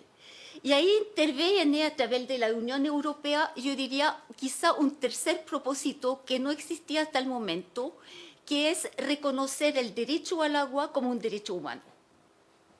Y ahí esta dimensión está ya llegando a varios países. Y eso hace que en vez de otorgar solamente suministrar agua gratuitamente en establecimientos que proporcionan comida como restaurantes, bares, cafeterías, se amplia a otros ámbitos como por ejemplo los estadios, pero también lugares que reciben, que acogen público. Y, por ejemplo, en el caso de Francia, a partir de 300 personas, el establecimiento tiene la obligación de ofrecer agua potable. Y estos de modo que sea de acceso individual. Y en ningún caso, y lo precisan, no vale el agua disponible en las instalaciones sanitarias. Es otra cosa. Tienen que tener dispensores del agua configurados justamente para satisfacer la sed de las personas. Entonces, revisamos al final otros países y no sé si damos un repaso rápido a estos países. Estábamos... el primer modelo, entonces, anglosajón, estaba Reino Unido y Australia. Y en el modelo europeo teníamos España y Francia. Por otra parte, agregamos 3 países latinoamericanos, no porque estaban conocidos a través de la literatura respecto a esta medida, sino que nos queríamos acercar a la región y ver si teníamos algunos vecinos que habían ya implementado aquello. Los países de la región fueron Argentina, Brasil y México. Y ahí descubrimos que tanto Argentina como Brasil se inspiran o tienen el mismo propósito que los países anglosajones, por lo tanto es un problema de salud pública, el cuidado de la salud, y México es un objetivo de protección del medio ambiente. Entonces, si uno observa estos 8 países divididos en 2 modelos, miramos cuáles son la modalidad de entrega de agua, cuáles son los establecimientos al cual se refiere la ley y cuáles son las penas, las sanciones aplicadas, ahí difieren un poco. Por lo general, los países anglosajones, entonces en este caso, si vemos, pasamos rápidamente a la revisión breve del caso. Si vemos Australia y Reino Unido, la medida está, en el caso de Australia, en la ley de alcoholes de 1988 y lo que decíamos, se exige al titular de la patente de venta de alcohol garantizar que se proporcione agua apta para beber de forma gratuita. El objetivo es promover un consumo responsable de alcohol y aminorar los efectos del alcohol. El suministro, bueno, es gratuito, es agua limpia y tiene la obligación de ser renovada periódicamente. Acá hay sanciones, efectivamente, y las sanciones se aplican, por un lado, al titular de la licencia y al administrador del local. Las sanciones son multas. Si miramos comparativamente el modelo Reino Unido, es un poco lo mismo, se aplica. Le pido que pueda acotar, por favor, que ¿Ya? estamos ya casi en el tiempo para en acotar. el caso de Reino Unido, además se agregan en las sanciones penas de cárcel. Entonces, eso es el único país que hemos visto que puede llegar hasta 6 meses de cárcel. Y vamos a la conclusión. Ya habíamos visto los otros modelos 2, son todos los establecimientos que despachan alimentos. Y para terminar, en el caso de Francia y México, las sanciones son multas también. El único país que no sanciona, solamente hay una obligación, hace énfasis en la obligación moral, es España. Entonces, lo que podemos ver que hay una tendencia creciente a consagrar el acceso al agua como derecho humano, un aumento de las normativas que combinan enfoques sanitarios y enfoque ambiental. Y yo, por lo que hemos visto también y lo que destaca la literatura respecto a esta medida, es la importancia de la visibilidad del control y sanciones para la efectividad de la normativa. Muchísimas gracias. Vamos a proceder a la votación entonces. Espero que haya unanimidad para este proyecto y se agregan después los aspectos procedimentales. Secretario. Hay 3 proyectos, como bien decíamos al comienzo. Hay 2 que habían sido aprobados en general en la sala y tenían indicaciones a su respecto. Sin embargo, el tercer proyecto, que entiendo que es al que se refirió la señora subsecretaria al comienzo, digamos, estaba pendiente de discusión particular, puesto que tiene artículo único, y sería el que tomaríamos como base la propuesta que hace la Secretaría para fin de aprobarlo, y a raíz de esa votación también se faculta a la Secretaría para hacer las adecuaciones que correspondan al otro proyecto para presentar un solo texto. Si les parece, con esa prevención, tomarían votación en relación al artículo único, que quedaría el siguiente tenor.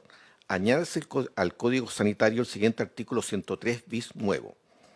Artículo 103 bis. Los locales destinados a la venta de alimentos para su consumo dentro del establecimiento deberán proporcionar a sus clientes, sin previo requerimiento, agua potable en cantidad suficiente.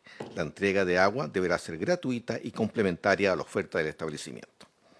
En votación. ¿Habría acuerdo unánime? Unánime la votación. Aprobado en general particular. Aprobado, subsecretaria, el Supremo Gobierno, este proyecto comprometido.